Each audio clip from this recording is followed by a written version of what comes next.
Story 1. She saw him on every floor. Cassie saw the man on the second floor before she even registered that the building was completely silent. That was the thing she kept coming back to afterward, not the man himself, not the 3 times she saw him on 3 different floors with no way to explain it. The silence, because old buildings make noise, pipes expanding, floors settling, wind finding gaps in the walls and the window frames. She had been in old buildings before. Hargrove Memorial made no sound at all that night, not a creak, not a groan, like something was holding its breath and waiting for her to move deeper in. She had gone in on a dare. 23, small town, Ohio. The hospital had been sitting empty at the edge of County Road 9 for 11 years. Everyone had a story about it. Someone heard a woman calling from the East Wing at midnight, voice going up and down like she was looking for someone. Someone saw a light moving on the 3rd floor at 2 a.m. when no one had keys to the building. Someone went in on a bet, made it as far as the 2nd floor stairwell, and came out and refused to say a single word about why. Cassie had been hearing those stories since she was 12. She was done with them. She went in alone on a Thursday night in October. Flashlight, fully charged phone, boots she could move fast in. The specific confidence of someone who has not yet been genuinely frightened by anything in her life and has therefore assumed she is not the kind of person who gets frightened. She told her roommate where she was going. Her roommate said, "That's a terrible idea." Cassie said, "Probably."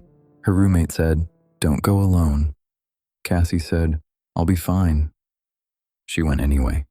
The lobby smelled like wet concrete and something underneath it she didn't want to think about too carefully. Peeling paint in long strips from the ceiling, overturned chairs, a reception desk stripped of everything but rust stains. She swept her flashlight around the room. The beam caught something, a single shoe. Center of the lobby floor, just one.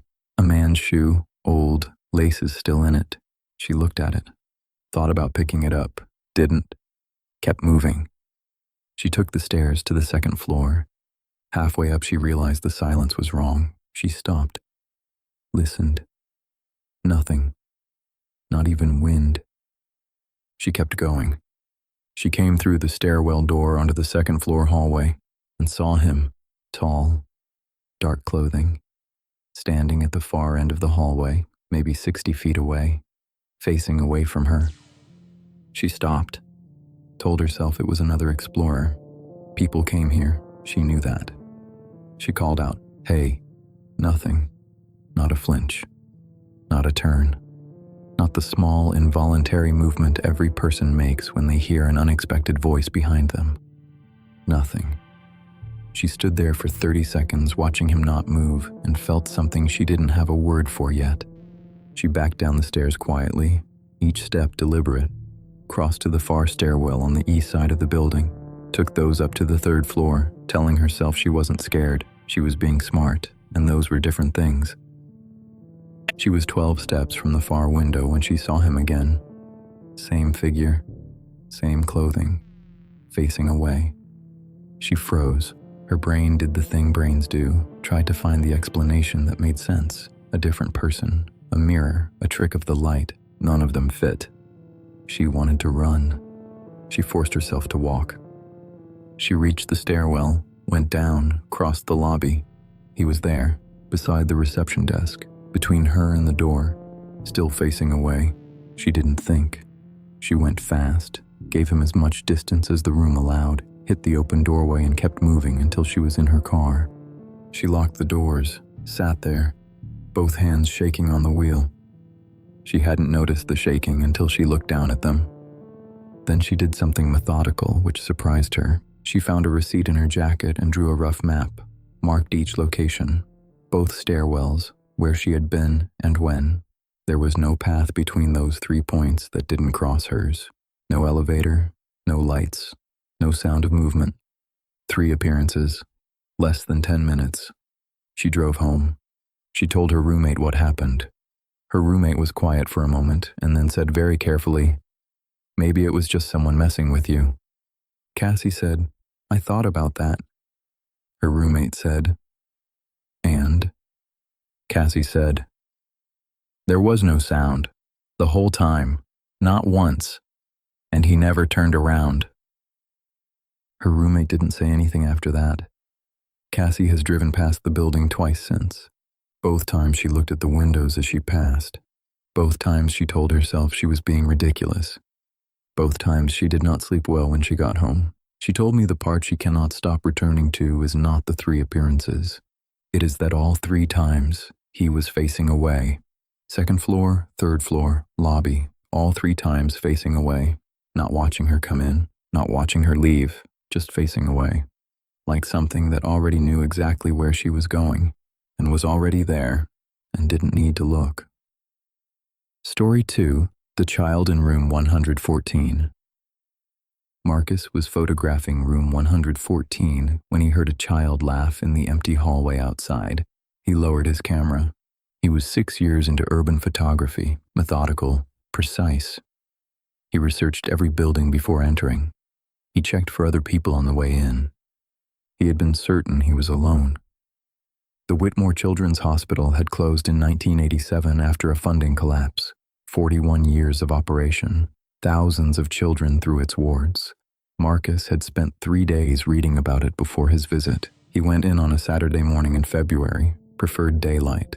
No flashlight needed on the upper floors, easy visibility, no shadows. He checked the building on his way in the way he always did. Walked the perimeter, noted the entry points, checked for signs of recent occupation. Nothing. He was the only person there. He was certain of it. He spent the first 2 hours on the ground floor, room by room, methodical, broken cribs, children's drawings still taped to the walls, colors faded to ghosts, a hallway mural of cartoon animals, half peeled from the plaster, the painted faces worn away. The smell was not unpleasant exactly, old paper and dust and something faintly sweet he couldn't place. He found it affecting. He was professional about it. He moved to the 2nd floor. Colder up there. The temperature dropped noticeably on the stairs, enough that he stopped for a moment and registered it. Not the slight change you get between floors in most buildings, a real drop, several degrees at minimum. The hallway was narrower. The light came in grayer, less useful. Each room up here had held a child. He was aware of that in a way that was harder to be professional about.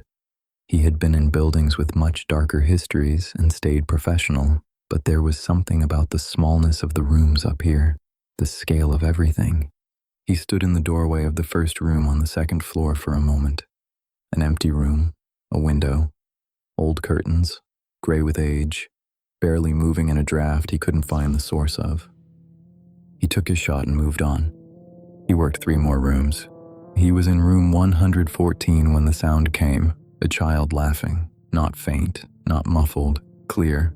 Close. From the hallway directly outside the door. He lowered his camera slowly, stepped into the hallway, empty, both directions. He walked the full length, every room, every closet, every space large enough to hold a person. Nothing. He went back to room 114, set up the shot again. The laugh came again, closer, just outside the doorway. He put the camera down on the windowsill. Stood very still. Then he called out, just said plainly, "Hello, is someone there?" His voice sounded wrong in that corridor, too loud, too present, like he had just announced himself to something he couldn't see. Silence came back. He stood there for a moment. Then he picked up his equipment and walked slowly to the stairwell. He paused at the top of the stairs and looked back at the hallway one more time. Empty. Gray light. That faint sweetness he still couldn't name. He went down, left the building, sat in his car and opened his notebook. He wrote, first instance, room 114 hallway, distance approximately 20 feet, direction unclear. He wrote, second instance, room 114 doorway, distance approximately 3 feet. He sat with that for a while. He has been back to the building twice since. Both times during the day. Both times with another photographer. On the second visit, the other photographer asked why they weren't going to the 2nd floor.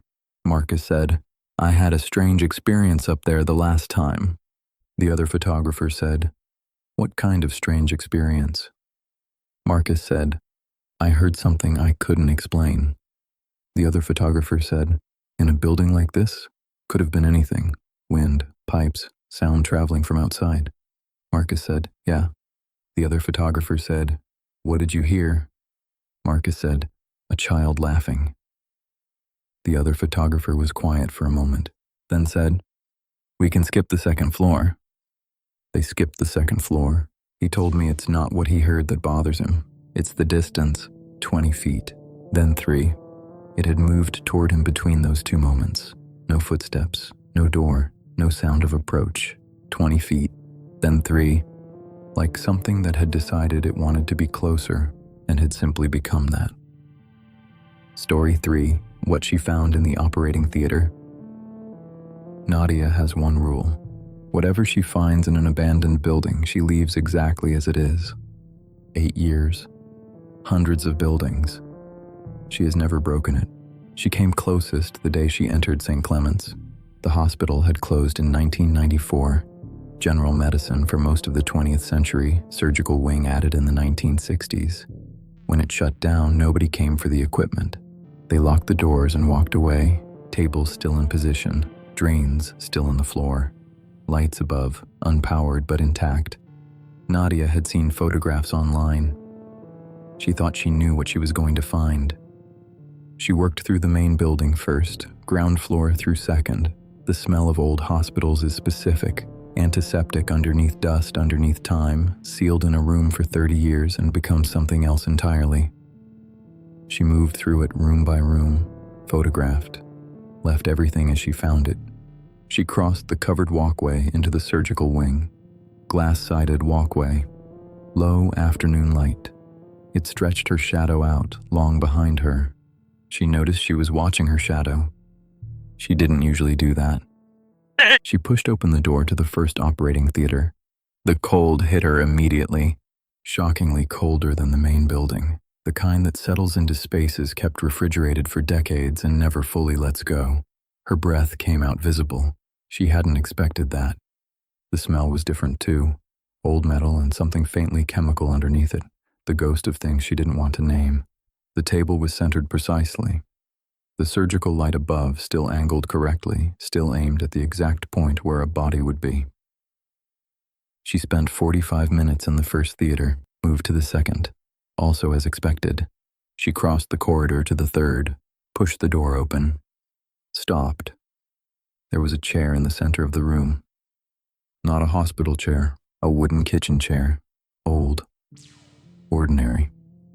The kind of chair someone eats breakfast in, placed in the exact center of the operating table's field of light, facing the door. She stood in the doorway. She has been in hundreds of abandoned buildings. She has found unusual things before, objects left by squatters, equipment moved by previous explorers, things that looked wrong at first and made sense when she thought about them. She thought about this one. It didn't make sense. She did not enter the room. The chair was old, but the dust pattern around its legs was different from the dust on the table, disturbed recently, set down with intention. Someone had brought it in from outside the building, had carried it through the main entrance and down the corridor and across the walkway, had placed it here, in this specific room, in this specific position, centered precisely under the light, facing the one door. She photographed it from the doorway. 3 photographs. Her hand was slightly unsteady on the second one. She noticed that. It annoyed her. She took the third. Then she backed out into the corridor. She stood in the corridor for a moment and looked at the closed door of the third theater. Then she walked back through the walkway and into the main building and out to her car.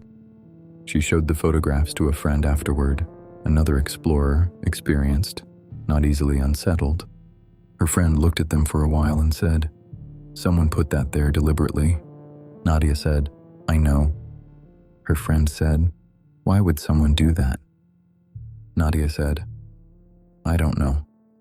That's what I keep thinking about." Her friend said, "Are you going back?" Nadia said, "Not to the third theater." She has been back to the building once since. She went to the first 2 theaters. She did not go to the third. She told me the chair itself wasn't the worst part. The worst part came on the drive home. She was 40 minutes out, radio off, thinking about the positioning. She pulled over. She sat in a lay-by at the side of the road and thought about it carefully.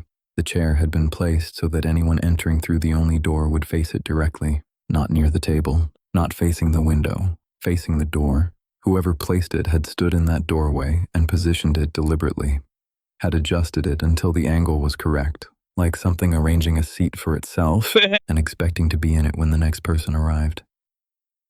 Story 4. The Voice from the Dumbwaiter. Joel is not someone who believes in ghosts. He said this before he started the story. He said it again at the end. He is an engineer. He thinks in systems and explanations. He wants you to know that. He had grown up 2 miles from Ashfield General, drove past it his whole life on the way to everything: school, work, the grocery store, watched it get worse year by year, the windows going, the roof line starting to sag on the east side. He told himself for years he was going to go in, found reasons not to. Finally went in on a Sunday afternoon at 31, mostly to stop thinking about it. He was going to look at the ground floor and leave. He told himself 30 minutes max. The ground floor smelled like mildew and something sharper underneath, antiseptic, or the 20-year-old memory of it still clinging to the walls. The floors were warped from moisture, slightly soft underfoot in places. His footsteps were loud in the empty corridors. He moved through the ground floor slowly. Old exam rooms, a nurse's station, stripped of equipment, a corridor that still had the wall markings for wheelchair clearance. He photographed some of it on his phone. 20 minutes in, he found the dumbwaiter. He almost walked past the corridor. He stopped only because the door was slightly open and he was curious. Small service corridor off the old kitchen, a mechanical lift, 2 feet by 2, used to carry food and supplies between floors. Cable still intact, mechanism still looked functional. The shaft ran up through all 4 floors of the building. He shone his flashlight up into it. The beam went about 15 feet before the dark absorbed it. He stood there looking up into the dark.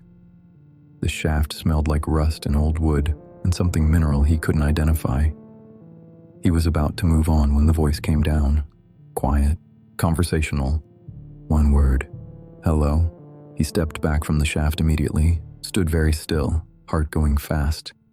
He was aware of it and annoyed at being aware of it, because there was a rational explanation for this, and he just needed to find it. He stepped back to the shaft, called up. Hello, is anyone up there? Silence. He waited a full minute, called again, louder, loud enough to feel slightly embarrassing even with no one around. Nothing. He stood there listening to the building. No footsteps above him, no doors, no creak of floorboards taking someone's weight. The building was silent. He thought about going upstairs, stood there and genuinely considered it for almost a full minute. Then he picked up his flashlight and left. He sat in the parking lot in his car. He sat there longer than he expected to. He thought about acoustic properties, about what sounds can travel down a 4-story shaft and emerge as a single clear conversational word. He constructed several explanations and walked through each one carefully, the way he did with engineering problems. He discarded each one. He drove home. He drove past the building twice in the months after. Once on purpose, once without meaning to, on a route he doesn't usually take. He has not gone back inside. He told me he probably won't.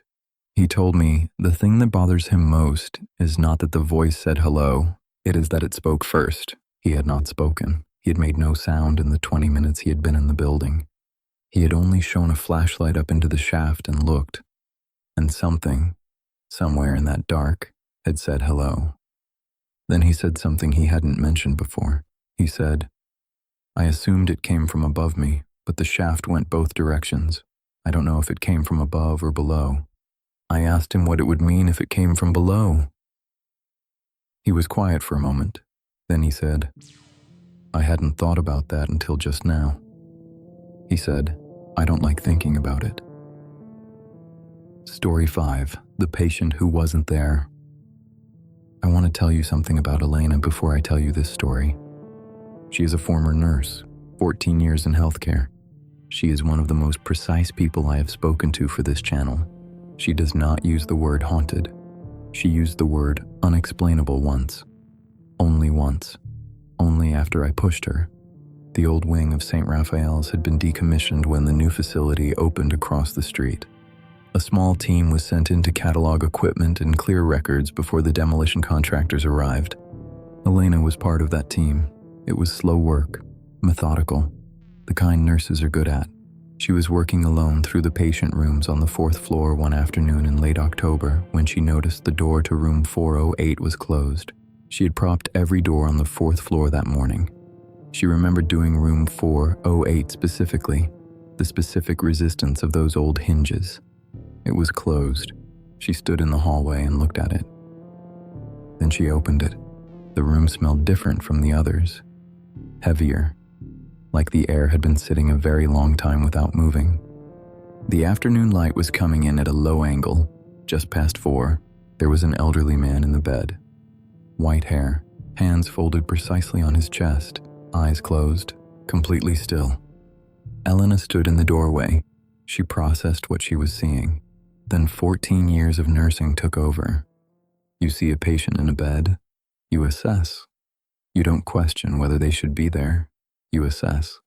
No visible rise and fall of the chest. She crossed the room. She was 2 feet from the bed when she looked up from his chest to his face. He was not there. The bed was empty. Flat mattress, flat pillow, no indentation. She stood beside the bed. She was not frightened. She told me this specifically and clearly. She was experiencing the particular disorientation of someone whose perception has just failed to match reality. She looked under the bed, in the closet, in the bathroom. She walked into the hallway, both directions. Empty. She went downstairs, found her supervisor, and gave her report in the same clear sequential language she had used to write patient notes for 14 years.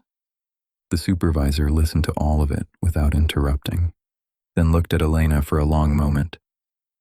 The kind of long moment that has something in it. Then said, "Take the rest of the afternoon off." Elena said, "I'm not upset. I just want to understand what I saw." The supervisor said, "I know."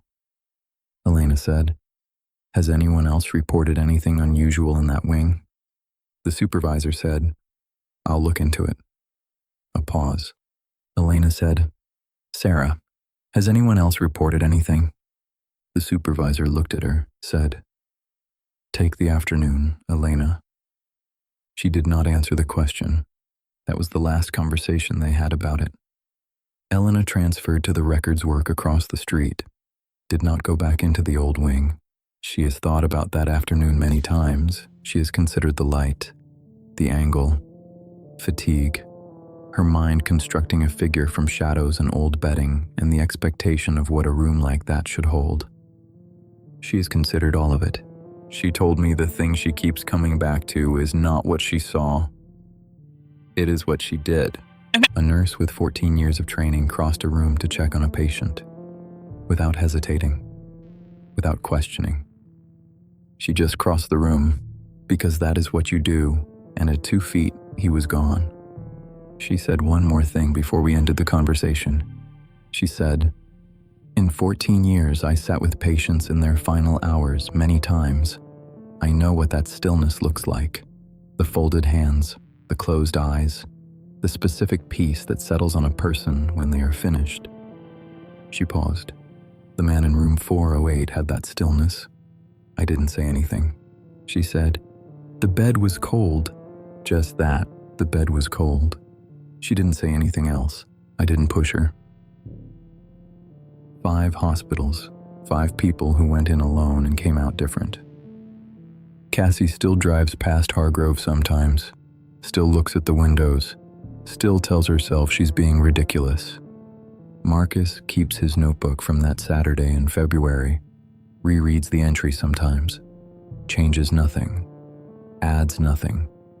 Nadia has not gone back to the 3rd theater. She says she is comfortable not knowing whether the chair has moved. She said that very quickly when I asked. I am not sure I believe her. Joel still does not believe in ghosts. He just has not gone back inside. Elena does not work in hospitals anymore. She didn't give a reason when I asked. She just said she prefers other settings now. Not every building empties when it closes. Some things stay behind. in the rooms where all the doors are propped open. And one is not, maybe more than one. Good night. Subscribe for more late night stories, a new one every week.